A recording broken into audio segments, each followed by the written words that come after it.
Hello all, myself R. Vinodini, working as an assistant professor in the Department of Biomedical Engineering, School of Bioengineering, Bharat Institute of Higher Education and Research.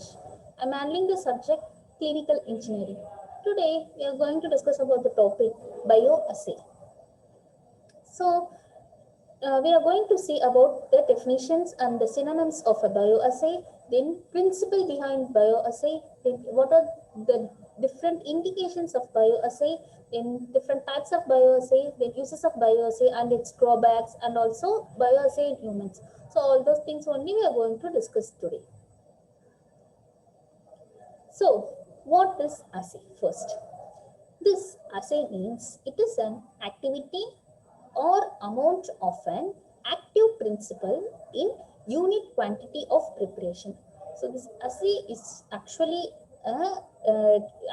is to determine the quality of a chemical substance. Okay, so active principle in unit quantity. So it's quantity of preparation we are going to determine. This is what we call it as assay. So first, the assay means amount or activity of an active principle in unit quantity of preparation. And there are different types of assays will be. First, psychochemical assay, physicochemical assay, then biological assay, then immunological assay. So there are three types with it: physicochemical assay, biological assay, and immunological assay. Then bioassay. So this bioassay means potency or concentration of an active principle in unit quantity of preparation. Okay, so which means the concentration of a chemical substance. So active principle in an unit quantity of preparation by measuring its biological response on living tissues. So how they will be measured? They will be measuring its biological response on the living tissue. So in the living tissue of a in the living tissues, they will be measuring this bias. Okay, so it was introduced by Paul Herrich, biostandardization of diphtheria antitoxin. So this it was introduced by Paul Herrich. Bioassay means nothing. It is a measuring of a concentration of active principle in unit quantity of preparation on a living tissue.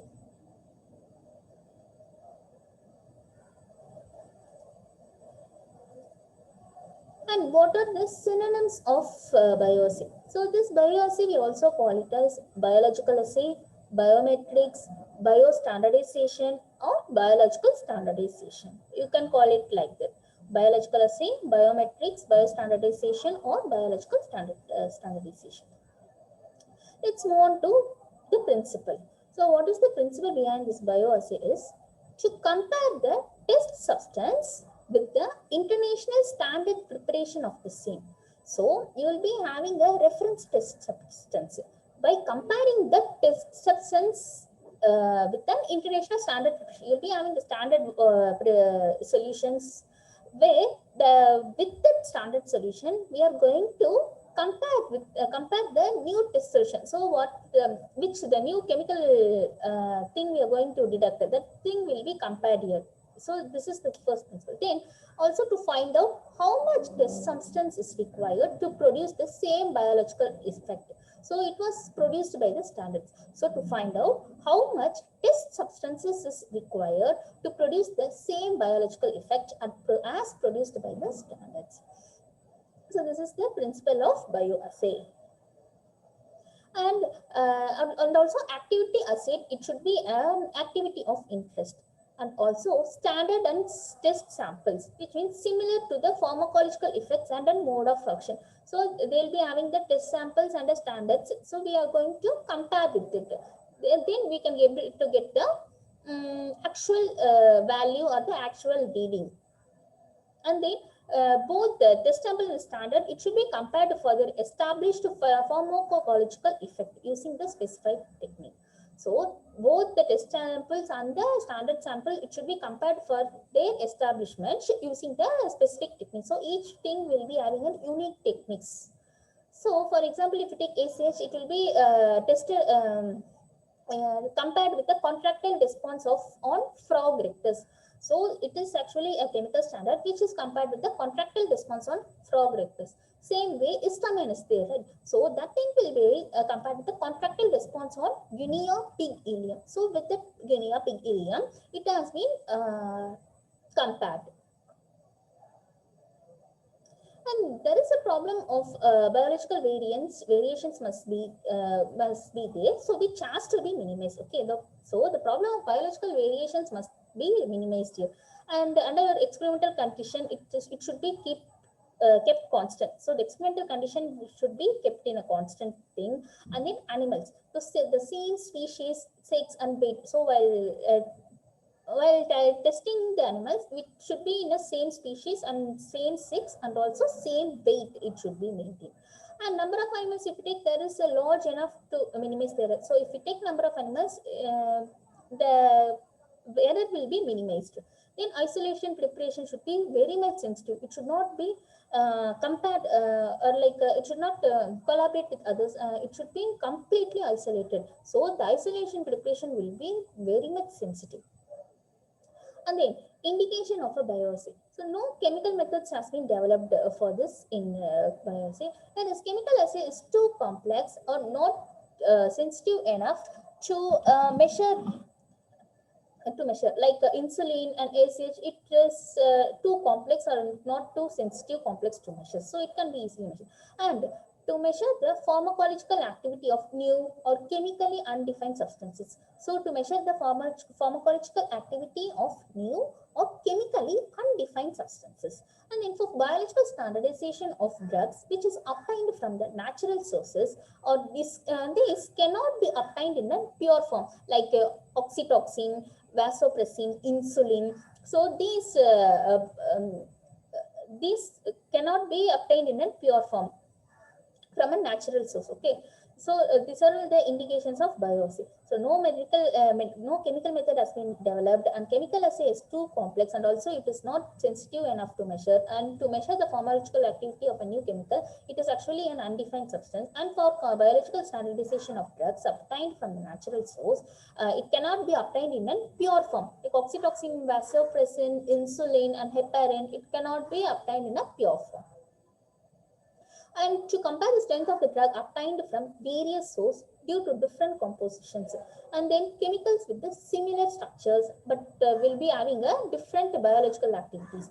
Then chemical structure of the active principle is unknown. Then chemical structure will be known and which cannot be actively purified. If the chemical structure of the activity principle is unknown, sometimes it may be unknown, but in such cases it may known. We can able to know that chemical structure, but it cannot be actively purified. For example, if take it is peptide hormone, so we know the chemical structure, but we cannot be actively purified that. And what are all the characteristics of a good assay? So the characteristics of a good assay are sensitivity, specificity, repeatability, reproducibility, precision, accuracy, stability. So these are all the good assays characteristics. So all those things are much focused while doing the bioassay. So sensitivity, specificity, repeatability, reproducibility, precision, accuracy and stability.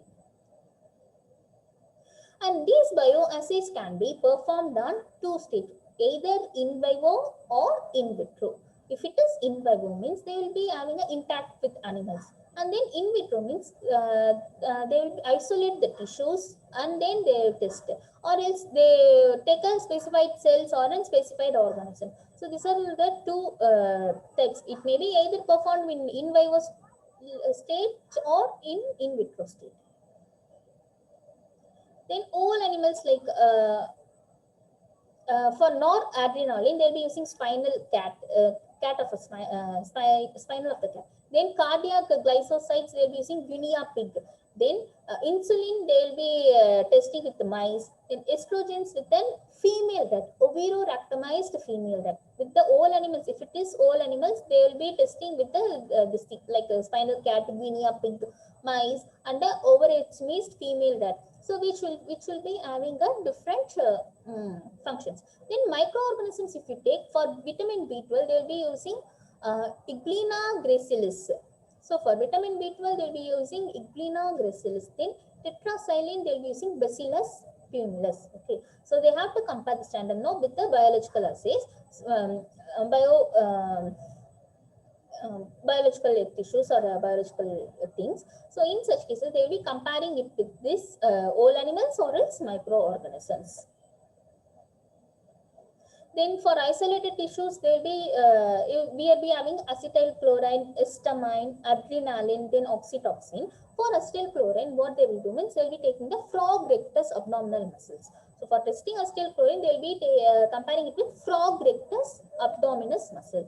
And then histamine is with guinea pig ileum. And then adrenaline is with rat's uterus. And then oxytocin is with rat uterus estrogen primed. And disposed cell.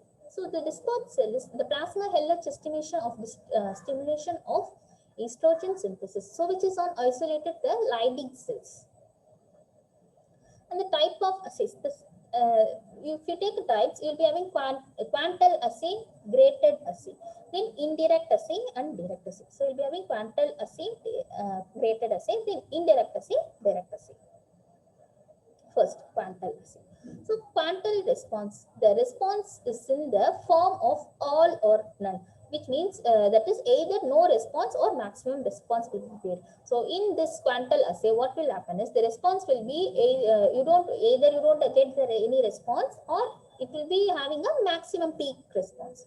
Then the drugs producing quantal effect can be bioassayed by endpoint method. So the drugs produced quantal effect, it can be a bioassay by an endpoint method.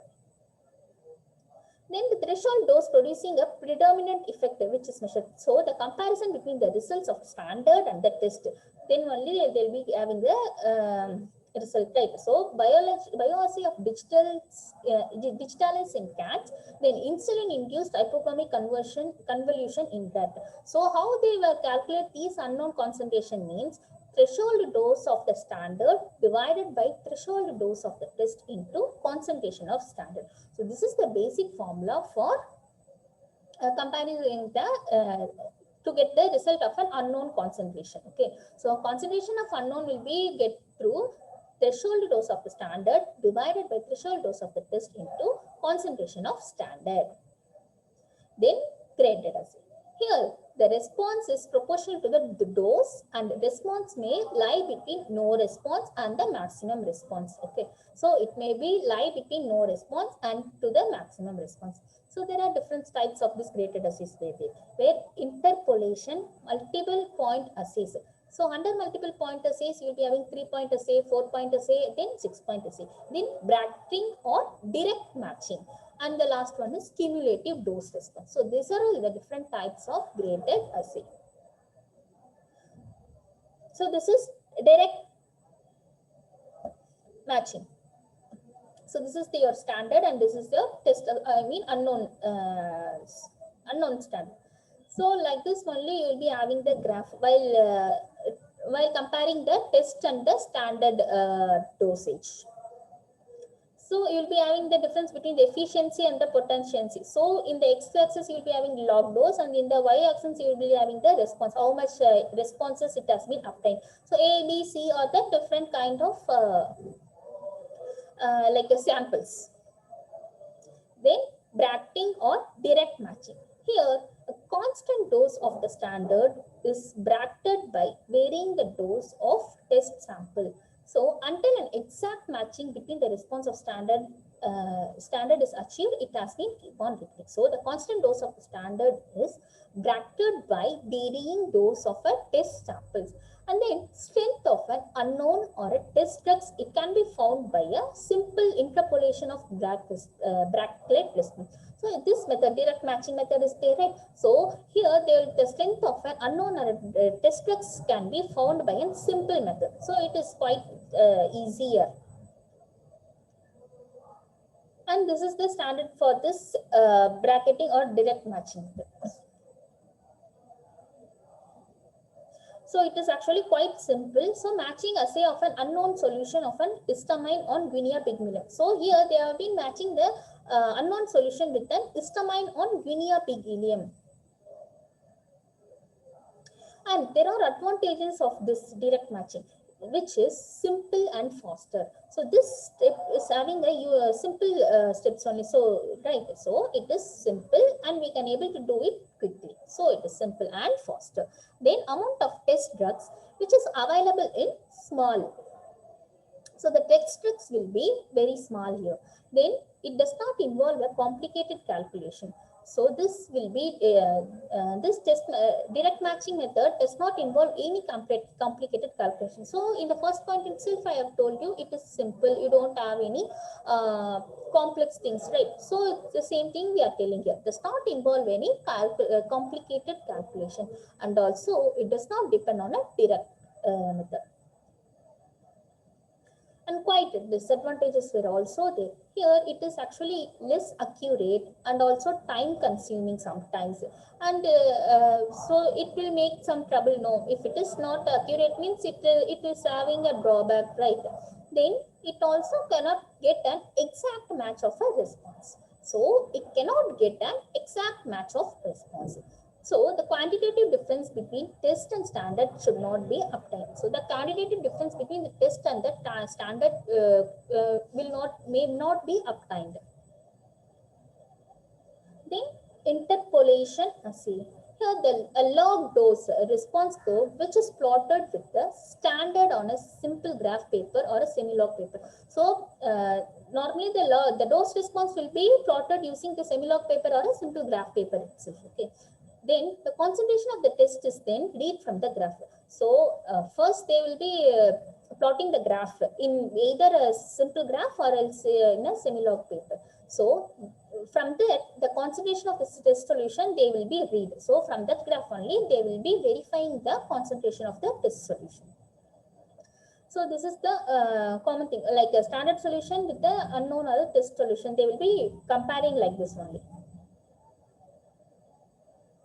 So in the x-axis, they will be having the log dose, and in the y-axis, you will be having the percentage of response. So the standard solution, you are getting the response, how it has been reacted. So like this only, they have been plotting the graph. So with that only, they will compare the standard solution with the test solution. And advantages of this. Here, sensitivity of the tissue is first determined by prior plotting of a concentrated response curve with known agonist. Okay, so first they will be plotting the known solution, known or the standard solution. Then after that, only they will be comparing it with the test solution. Okay. Then dose can be plotted even if it varies over 1000-fold ranges. So the dose can be plotted even if it is varies over 1000-fold ranges, and also the error which is normally distributed. So the error won't be clumsy or it cannot lag something. So it will be normally distributed. So that won't make that much problem or troubles. Then disadvantages. So if you go for the disadvantage here, the sensitivity of the tissue changes with time. Okay. So if the time increases, your sensitivity will get decreased. So the sensitivity of the tissues will be changed with the time. And then timing of doses, it also not taken into account. So the timing of doses will not be taken into account, which means you can't able to predict the correct, accurate readings rate.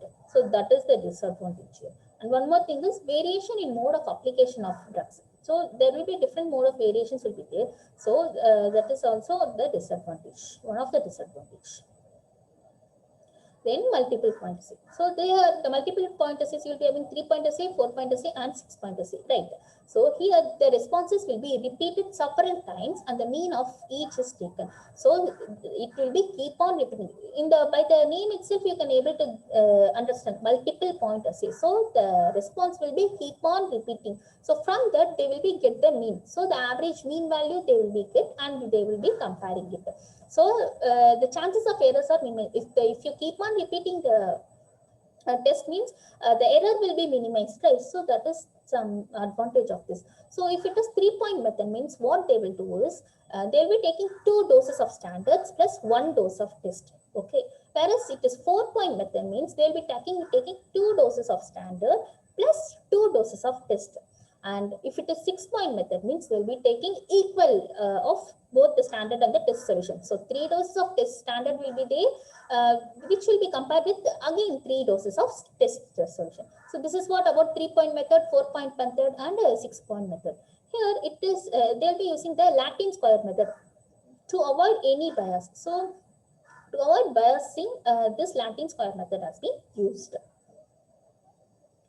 And look at this 3-point essay. They'll be they'll be having 3 test solutions with the 3 standard solution. So logged response and log dose and the response will be there. So they'll be plotting the graph. So it won't be a curve. It will be like a line. So S1 will be the standard and T will be the test. So it is the 3-point assay. So which means they will be having the 2 standards and 1 test solutions, I told you. No. So S1 and S2 were the standard solution, which is compared with the test solution. So only 1 test solution will be there. So this is what we call it as Latin square design. So S1, S2 and T. So 2 standards with the 1 test, which is equally compared with all. So T will be first compared with S1, then T will be compared with T again, then T will be compared with S2. So like that, it will be keep on rotating. Then only you will be able to get the mean value, right? So for that only they will be using this Latin square design. And calculation. So what they will do here is mean response of these 3 states, 3 sets were being plotted. So they will be using the log potency ratio, denoting it as M. So the log potency ratio will be denoting it as M, which is equal to T minus S1 divided by S2 minus S1 into log D. So where D is your dose, and then ratio will be equal to S2 divided by S1. Okay. So the log potential, how they will be calculating it? M will be equal to T minus S1 divided by S2 minus S1 into log D. So D is your dosage. So the strength of unknown will be calculated using S1 by T test solution into anti-log of M. So strength of the unknown solution will be calculated by using this formula S1 by T into anti-log of M. And this is 4-point assay. So you'll be having 2 standard solution and a 2 test solution. So you'll be having the rotation of these standard and the test solutions. So 2 plots were there. So and the log dose you'll be having S1, S2, T1 and T2. Same way in the percentage response you'll be having S1, S2, T1, T2. So 2 standard solution will be compared with 2 test solutions. So that is what 4-point assay, right? So same Latin square design, with the use of Latin square design they will be calculating the values. And the calculation is mean response of 4 sets plotted. So the log potency ratio M, which will be equal to T2 minus S2 plus T1 plus S1 divided by S2 minus S1 plus T2 minus T1 into log D. So you know that log D is equal to dose, where the ratio is equal to is with S2 by S1. So the strength of the unknown sample is calculated by using this formula S1 by T1 into anti-log of M. Okay. So how the mean has been calculated? T2 minus S2 into T1 minus S1 divided by S2 minus S1 plus T2 minus T1 into log D. So this is the formula for log potency ratio. And for knowing the unknown strength, they'll be using this formula S1 by T1 into anti-log of M. So this is what. And then 6-point assay. So same way, they'll be having 3 standard solution testing with a 3 test solution. Okay, so 3 plus 3 doses. So 3 concentration each of the standard and the test drugs were used here, and 6 sets of experiments they will be repeating. So they will be keep on repeating this steps. So it will be more time consuming. Why? Because 6 sets of experiments which has to repeatedly do with this 6 doses, right? So it takes much timer to done the test, and also lesser in use. and but its reliability is very much good. When compared to others, this reliability only very much higher. But the only disadvantage thing is it will be quite time consuming. Why? Because the 6 sets of experiments will be using the 6 doses in the each set. So it will be obviously it will be time taking. Then cumulative dose response curve. Here, it will be increasing the concentration of drug in a bath fluid with step by step without washing out the preceding dose. Then it will be continued till the supramaximal effect in mixing. And the dose response curve is also plotted. So it will be in a curved stage only. So here, if you take the example of this, see, they have been taken the acetyl chloride ACH on a mouse ileum in absence and the presence of atropine. So like this only you will be getting the cumulative dose response, like a curve form. And uses of bioassay. So for what purpose this bioassay has been used? To measure the pharmacological activity of a new or a chemically undefined substances, and also to investigate the function of endogenous mediators, and then to measure drug toxicity and also unwanted effects. Then to measure the concentration of drugs and other active substances in the blood or other body fluids. Okay, so these are all the uses of physics: to measure the pharmacological activity of new or a chemically undefined substances, and also to measure the drugs toxicity, and also to measure the concentration of the drugs, and also to investigate the functions of an endogenous mediators. And then for a new development of drugs they have been used, and also for measuring the clinical effectiveness. Then sometimes they'll be using it for an determination of potency, like a lethal dose of the drugs. So LD50 or ED50, they'll be effective dose or lethal dose, they'll be using it.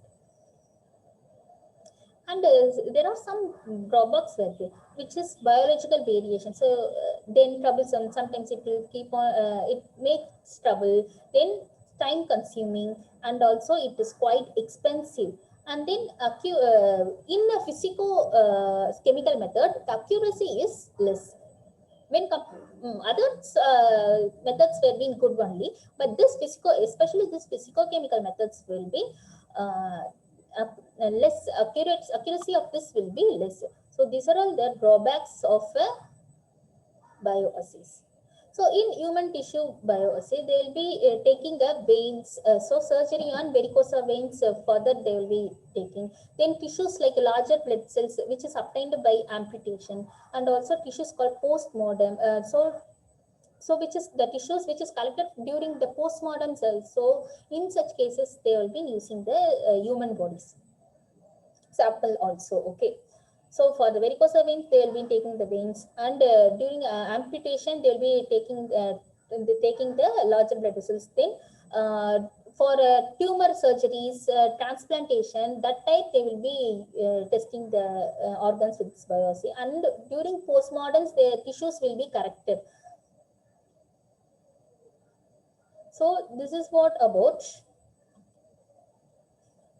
biosis. So it is actually a successful tool in an estimation and discovery of biological active substances. So its sensitivity and specificity is much more important in the pharmacy. So it is an important tool in pharmacology.